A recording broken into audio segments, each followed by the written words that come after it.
What's happening, everyone? Max here. Pleasure to see you. I've been seeing a lot of comments for this video, and I have to admit, I think I've sort of been avoiding it just because Matt's obviously going to be blindfolded here, and if you know me and my channel, what I focus on are people's communication skills, and here, Matt having a blindfold on him, it's not necessarily going to be the best indication of how he communicates. But then I said to myself, fuck it. Max, the people are telling you to react to this. Just loosen up, dude. Have some fucking fun. Let's get right into this. Matt Bakes Blindfolded, part 6. What's going on and why Matt can't see? This is another blindfolding. Blinded? Wait. Baking blindfolded, you fucking Baking moron. blindfolded individually series. Matt's like, got his shit over himself in the corner. Got his shit over himself? Matt's got bandanas over his face in the corner here, and he's still talking shit to Nick. You gotta love it. And then you've got Nick here, and I've mentioned this before, I think he does a really good job from a communication perspective out of all the triplets that I've seen, engaging the audience directly. I'm impressed with Nick's communication skills, not only in his ability to connect with people through the camera, but I think he just has an awareness around doing that because he knows, hey, this is how we engage our audience. Can you actually get the fuck away? Yeah, get away. That was awful. Holy shit. That was like all I can smell. Alright, Matt. You can throw that to where the trash is. I have the thing open so you might get it in. Now I'm just used to the shit talk, right? When I first started watching these boys, it was like a shock how much they talk shit to each other. Now it's just, you become accustomed to it. I think what I've learned is it's probably a sign of endearment, right? Like they feel so comfortable with each other that they can say these things to one another. If they were polite, it wouldn't be real. It would feel fake. So yes, we're entertained by the brashness, by the directness, by the harshness, like that's entertaining, but it's also very real. And as a result, we feel connected to them. It's obviously it's like addictive content, but we're connected to them because it's like, okay, these guys are being real and we get to watch that. So it's like the ultimate voyeurism, which I've commented on before. We get to people watch to the, extreme. You're choosing you all the time. Okay, you're choosing to eat those. Stinky bastard. Alright, Matt. You can throw that to where the trash is. I have the thing open so you might get it in. Yeah, but it's not harsh, right? And you pay attention to their tones. Their tones change depending on their moods. They can come at each other hard, but they can also use the exact same language, but come with a much softer tone. Wait, you're dropping popcorn everywhere. What are you hitting me for, Chris? Fuck you. I didn't even fucking touch you once. Pick up the popcorn and get out of the way, you stupid kid. I'm so angry for what? Go pick that up. No, fuck you. Stupid. Is this the tablespoon? Yes. Wow, man. Chris threw shots at Nick there. Let's see that again. A little ESPN replay. Making me touch butter. Get the fuck. Oh wait, you're dropping popcorn everywhere. What are you hitting me for, Chris? Fuck you. I didn't even fucking touch you once. Pick up the popcorn and get out of the way, you stupid kid. Yeah, no, Chris didn't like that Nick said that to him. And I know it's all in the name of jokes here, but no. Chris didn't like that. He didn't like the fact that Nick continually told him not to do something. I don't think Chris enjoys being told what to do at all. And I think maybe it was a little bit of a blow to his ego, which is why we saw that reaction. That wasn't like a normal fuck you back reaction. That was like, it got physical there, and that's generally a sign of someone being emotionally impacted in a real way.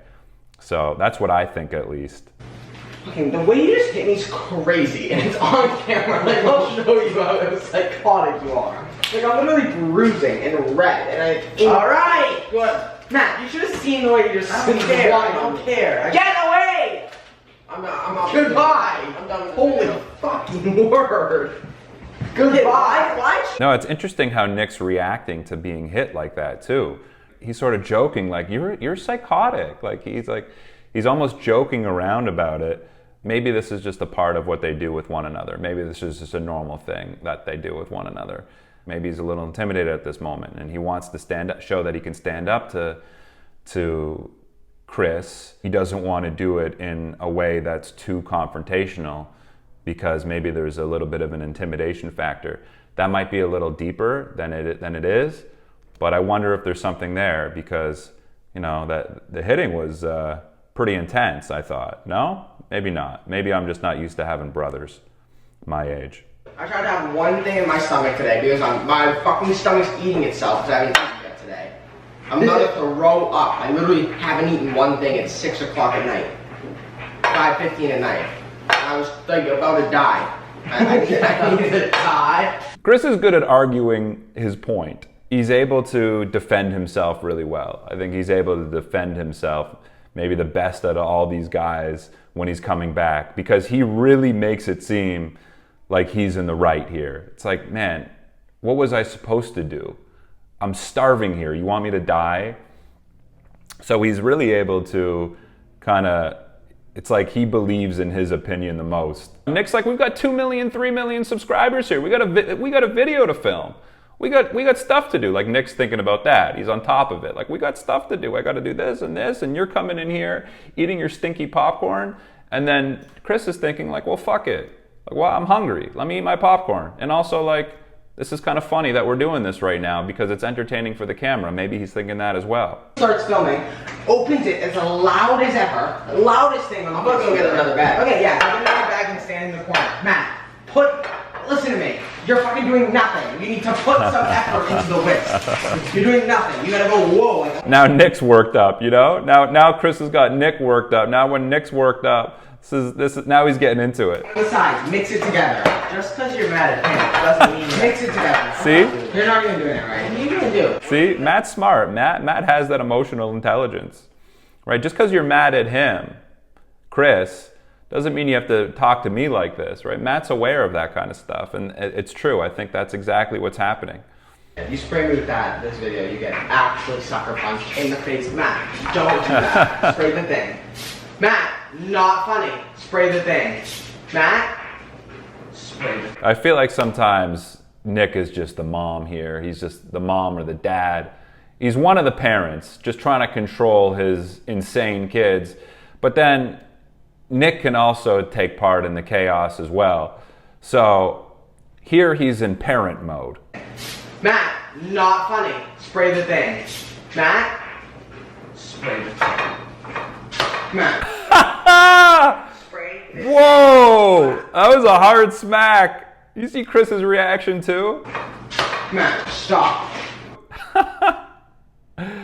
Yeah, but that's what it is. Nick gets into parent mode. He's in parent mode here. I think that's when he gets most frustrated because he's trying to organize the crew here and no one's listening. So he's just frustrated. He's like, I got these kids that I got to take care of. And that's when he goes insane.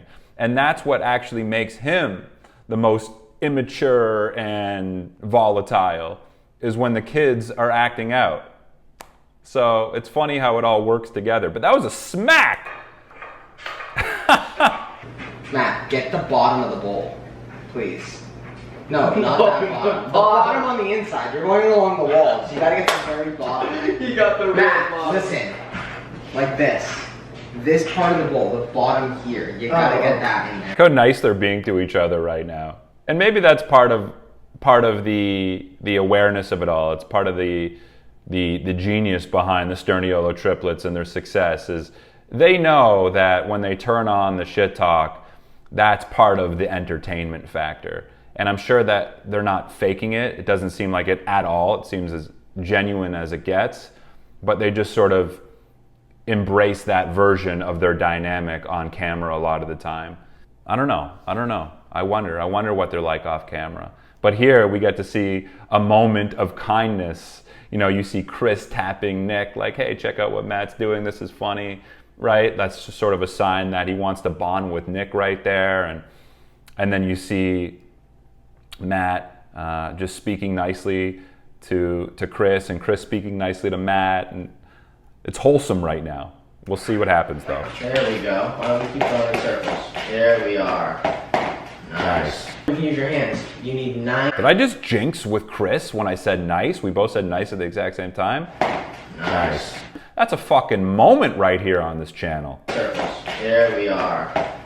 Nice. You can use your hands. You need 9 even Steven pieces of How supportive Chris is being toward Matt here. What? What's wrong? What's wrong? Let's go back. Let's go back. Even Steven pieces of cookie. What? What's wrong? What's wrong? He's gonna cry. Matt, it's okay. You actually need a tablespoon. So this is, Matt, this is ultimately, hate to say this because I know it's like not your strong suit. This is where you need to really, really listen. Okay? So you have to... Oh, that's good.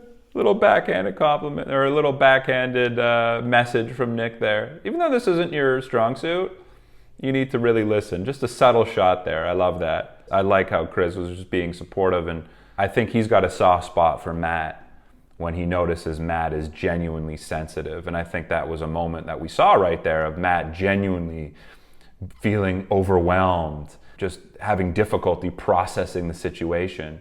I think Chris genuinely sensed that, and you can see that he felt that. You can see his sympathy on display there. And then listen to me, Chris, because it's supposed to go in the brownie tray, 3 rows of 3. Like you have to do the column. So you... How calmly Nick is speaking to Matt right now. Let it fall. Okay, not awful, Matt. Not awful at all. Let go. Nice! Yep, let go. Oh, you missed so close. So close. I'm starting to see why I think you wanted me to see this video so badly. I think part of it was to see the chaos between Chris and Nick at the beginning, but now seeing this sort of wholesome side to them and their dynamic. And it's sweet, right? You can tell they really love each other in these moments. There needs to be like a cut there, you know? Yeah, you gotta get equal. No, wait. We should let this cool down for a little and then give them. Do you think so? Do we let it cool, Nick? Okay, he's going straight for it. Like Chris, he's really listening to Matt here.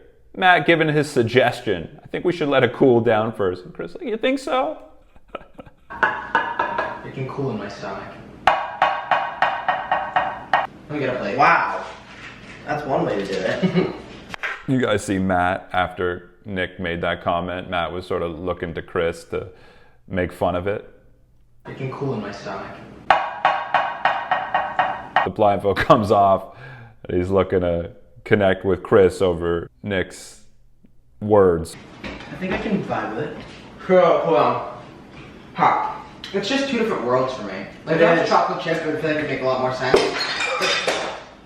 The peanut butter cookie with... Yeah, I think Matt, maybe, this is my leading theory right now. I think Matt really thrives when the guys are being nice to each other. I think Chris and Nick, specifically Chris, thrives more when there's more chaos that ensues. I think Chris might have the power in that dynamic because he can handle a little bit more. He can be a little bit more selfish at times, so he can defend himself a little bit more easily. But I feel like when the guys are nice to each other, you see a sort of a more grounded Matt, a more comfortable Matt, more at ease Matt.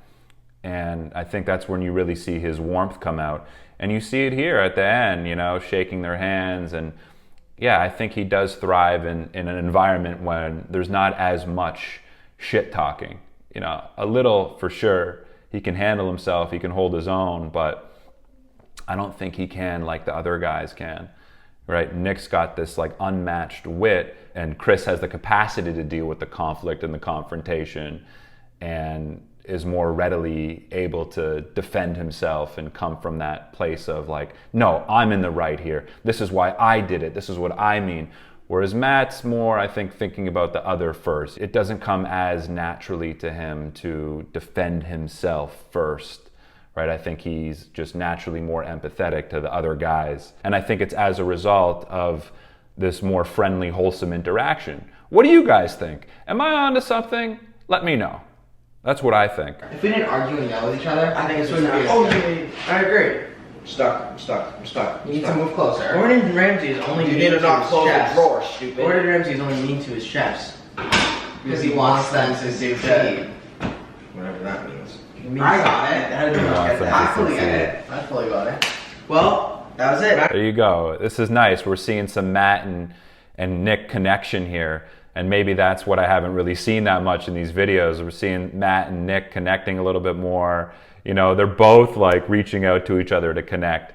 And you notice Chris there in the middle was sort of talking shit. I forget what he said exactly. He's only You need to not close the drawer, stupid. Because he wants them to succeed.